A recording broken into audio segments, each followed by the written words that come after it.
একদিন রিন্টু বাইরে বেরিয়েছে 12টার সময় দুপুরে।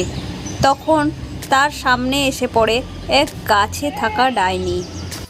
গাছে থাকা ডাইনিটি তার সাথে খুব তর্ক করে আর বলে যে, তুই দুপুরে বেরিয়েছিস কেন রে?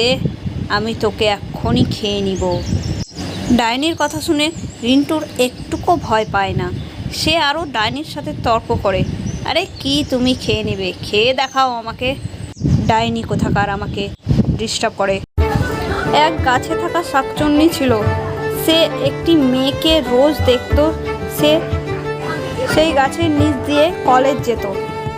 একদিন গাছে থাকা শাকচুন্নি হঠাৎই নেমে যায় মেয়েটার পেছনে, চাকু নিয়ে দৌড়াতে থাকে। দৌড়াতে দৌড়াতে কলেজ পর্যন্ত চলে যায় মেয়েটার পেছনে। ব্যারাকপুরে এক সবজিওয়ালা সবজির ঠেলা নিয়ে যাচ্ছিল সবজি বিক্রি করতে। সে খুব ভালো তাজা তাজা সবজি বিক্রি করে।